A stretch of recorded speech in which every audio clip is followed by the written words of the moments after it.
La rencontre entre le président américain Donald Trump et son homologue russe Vladimir Poutine se prépare. Elle se déroulera ce vendredi en Alaska à 21h30 et 19h30 heure universelle.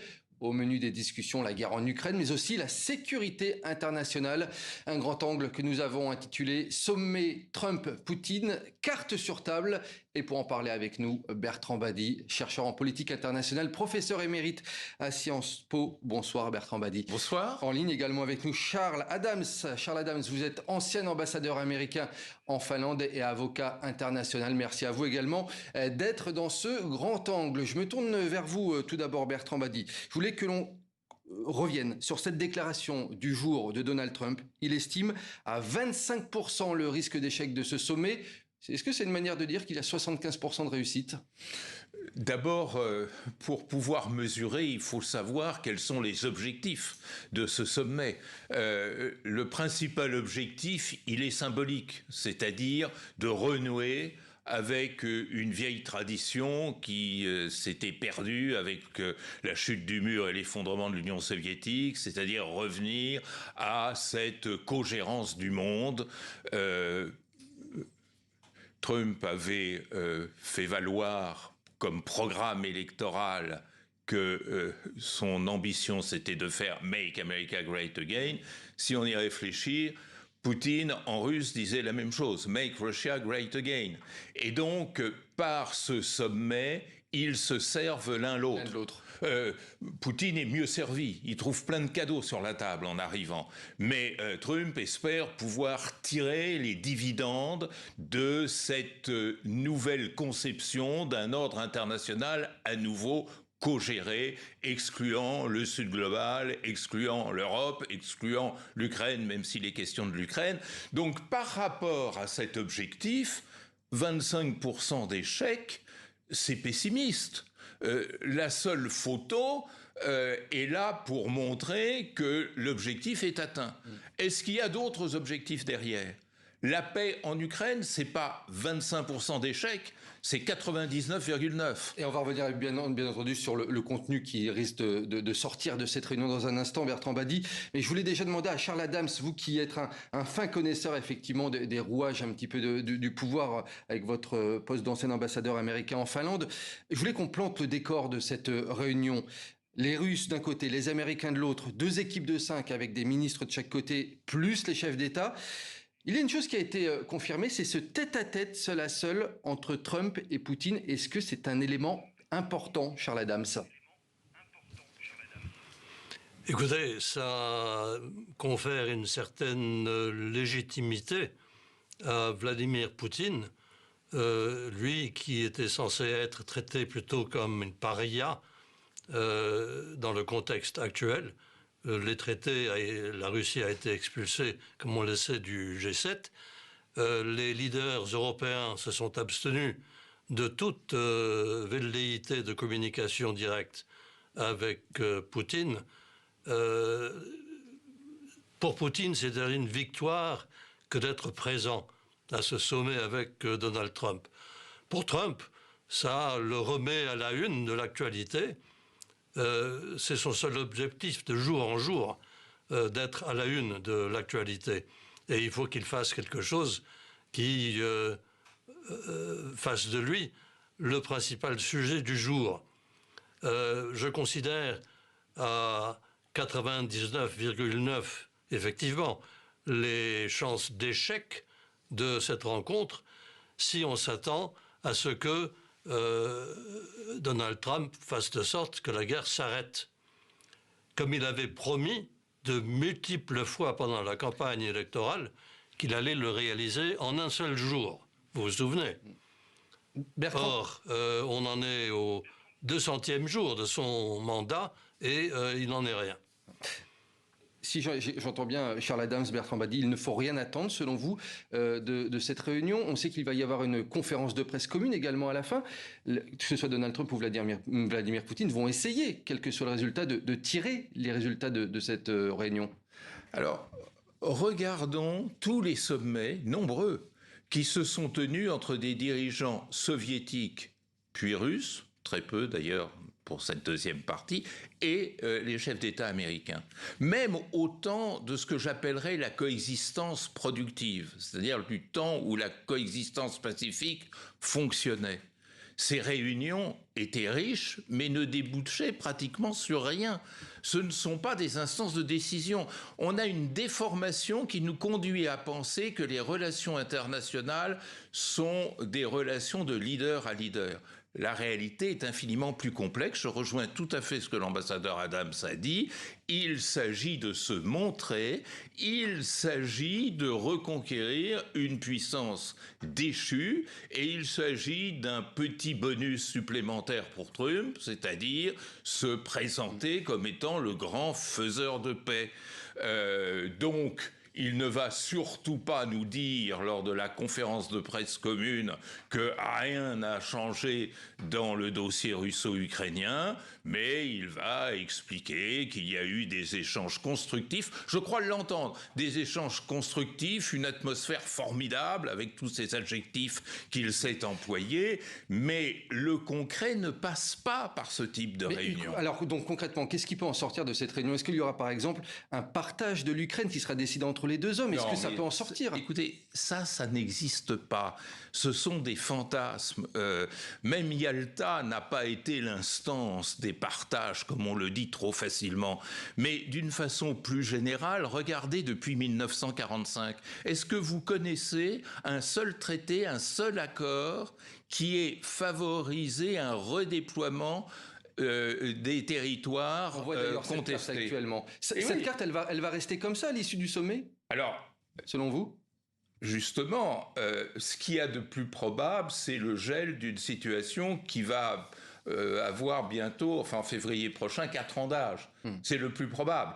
On peut peut-être espérer, ça c'est le summum des possibilités, un cessez-le-feu provisoire, mais il ne faut pas oublier une chose, c'est que le cessez-le-feu qu'à juste titre les uns et les autres attendent, c'est encore un acte martial, un acte guerrier. C'est une façon de reprendre son souffle, de redéployer ses troupes, de se préparer à la phase suivante.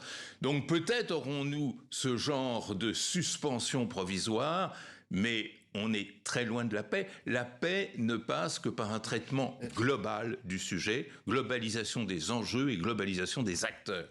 Charles Adams, que souhaite, selon vous, Vladimir Poutine à l'issue de cette réunion? Est-ce qu'il va demander, par exemple, que Kiev lui cède certaines régions annexées? Est-ce qu'il va peut-être mettre cette décision sur la table?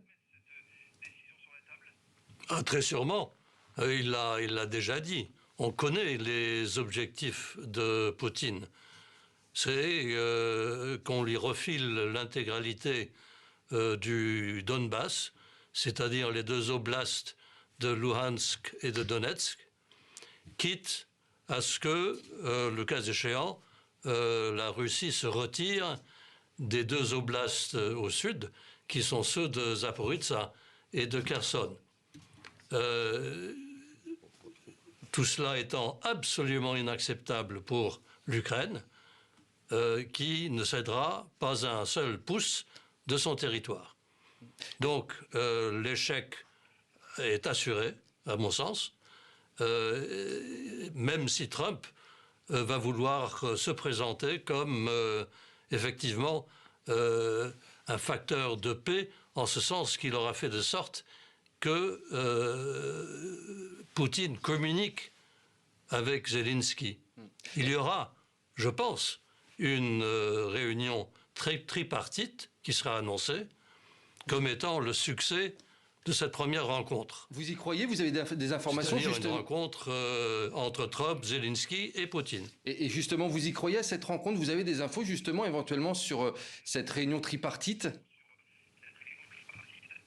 Je pense qu'effectivement, il est possible qu'une telle réunion ait lieu. Les chances qu'elles aboutissent à quoi que ce soit de concret sont nulles, à mon avis. D'accord. Une petite erreur d'entente avec la connexion. J'ai pas entendu la fin de ce que vous avez dit, mais je vais passer à vous, Bertrand Badi. Est-ce qu'on peut imaginer que dans l'ensemble de ces discussions, il y ait une contrepartie demandée par les États-Unis, justement, Alors, effectivement, financière? Ça appartient aux méthodes diplomatiques trumpiennes. À chaque fois qu'un accord de paix ou soi-disant tel est signé, il y a toujours le pourboire. Dans le cas de la RDC, entre donc le Congo et le Rwanda, c'était les mines de l'Est congolais. Dans le cas de Arménie, Azerbaïdjan, ce serait d'être le titulaire ou voire le propriétaire du corridor qui relierait à l'Azerbaïdjan à Nakhitchevan. Il est certain que dans le dossier ukrainien, Trump a dans la tête l'idée d'obtenir son pourboire, ce qu'il avait déjà négocié, rappelez-vous, à travers ce fameux contrat avec Zelensky. Donc là, il va jouer sur deux tableaux, en gros, c'est ça que vous voulez dire. Il va demander à la Russie de ravoir des terres rares, par exemple. Alors, il faut faire attention à une chose, c'est que effectivement, on a tendance à oublier qu'au centre de cette rencontre, il y a le bilatéral américano-russe. Et que dans ce bilatéral américano-russe, l'un et l'autre des protagonistes peuvent gagner des avantages. Poutine va demander la levée des sanctions. Et là, Trump pourra conditionner la levée des sanctions à un certain nombre de contre-avantages qu'il va réclamer. Là, on est à nouveau, je dirais, dans la banalité de la négociation diplomatique. Des résultats explicites ou implicites sont possibles. Mais on est très loin de ce dont on nous parle tout le temps, c'est-à-dire la paix en Ukraine, la paix en Europe. Il ne faut pas oublier aussi que Zelensky n'est pas là, que les Européens ne sont pas là, et que les deux hommes, Trump et Poutine, ont beau jeu et un réel plaisir de dire que l'Europe ne compte pas. Et justement, les alliés européens, eux, ils s'activent. On l'a appris aujourd'hui, ils s'activent aussi pour trouver un lieu en Europe pour une possible donc future rencontre entre Trump, Poutine et Zelensky. Là, ils sont un peu mis sur la touche, mais ils essayent en parallèle d'exister toujours, les Européens. Ça fait un peu penser aux opéras italiens, n'est-ce pas, où on s'active, marchons, mais effectivement, il n'y a pas d'espace pour marcher.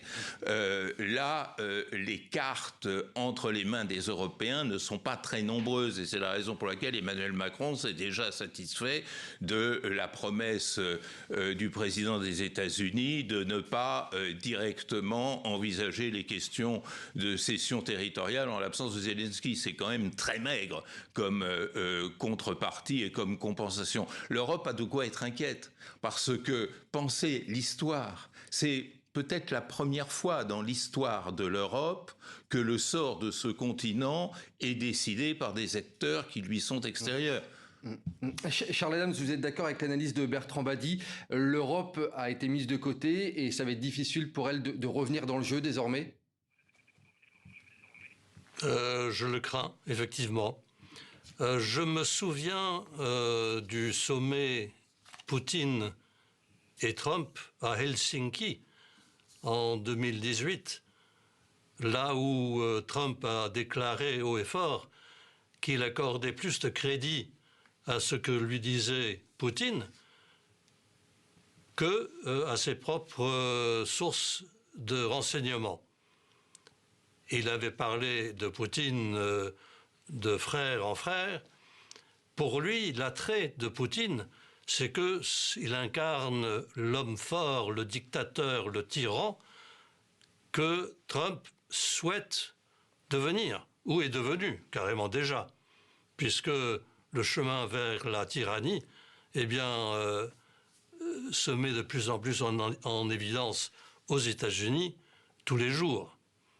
Et malheureusement, effectivement, l'Europe n'est pas perçue ni par Poutine ni par Trump comme un interlocuteur valable dans cette discussion.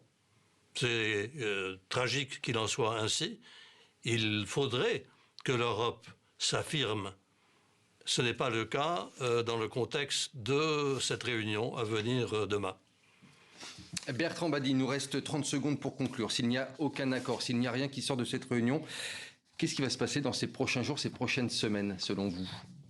Je ne suis pas fakir, je ne lis pas dans les astres.